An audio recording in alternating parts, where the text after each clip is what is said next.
Sexual sin ని ఎలా జయించాలి, లైంగిక పాపాన్ని జయించడం ఎలా, ఇక్కడ 6 బైబిల్ మార్గాలు ఉన్నాయి.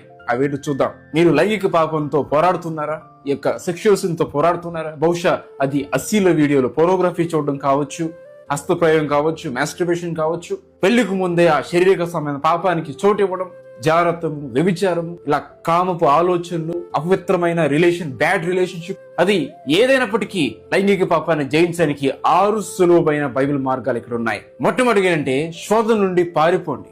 శోధన జరిగే చోట్ల అస్సలు ఉండకండి. ఏదైనా ఒక విషయం మిమ్మల్ని పాపములో పడేస్తుందని అనిపిస్తే వెంటనే అక్కడి నుండి వెళ్ళిపోండి.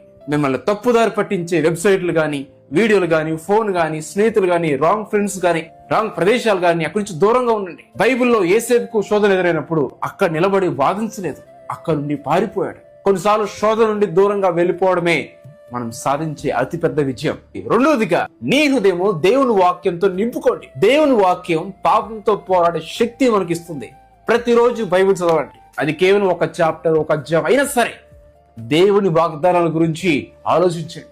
మనసులో చెడు ఆలోచనలు వచ్చినప్పుడు వాటి స్థానంలో బైబిల్ వచనాలు గుర్తు చేసుకోండి. మీ హృదయం దేవుని వాక్యంతో ఎంత ఎక్కువగా నిండుంటే మీ హృదయంలో పాపపు ఆలోచనలు, కోరికలు ఉండవు. మూడవదిగా ప్రతిరోజు ప్రార్థించండి.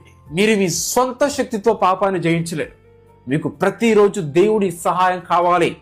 ప్రార్థనలో సమయాన్ని గడపండి, టైం స్పెండ్ చేయండి. మీకు ఒక పవిత్రమైన హృదయాన్ని, ఒక బలమైన మనస్సును ఇవ్వమని యేసుని అడగండి.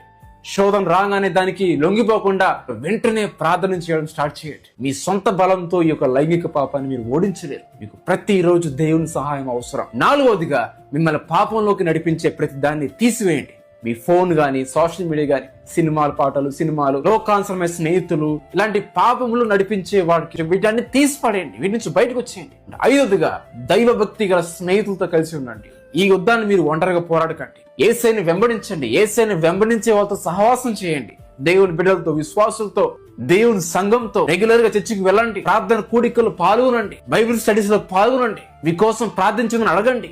మంచి సహవాసం, మంచి స్నేహితులు మీరు దేవుడికి దగ్గర చేయడానికి హెల్ప్ చేస్తారు. ఆరోదిగా మీ శరీరం దేవుందని గుర్తించుకోండి. నీ దేహం దేవుని ఆలయమని నువ్వు ఎరగవని వాక్యం సెలవిస్తుంది. దేవుడు పరిశుద్ధుడు కాబట్టి మనం కూడా పవిత్రమైన, పరిశుద్ధమైన జీవించాలని దేవుడు కోరుకుంటాడు. యేసయ్య తన రక్తాన్ని కాచి మీ కొరకు విలువ చెల్లించి మిమ్మల్ని కొనుక్కున్నాడు. మీరు దేవుని చెందినవారు. మీ కళ్ళు, మీ శరీరము, మీ ఆలోచనలు, మీ దేహం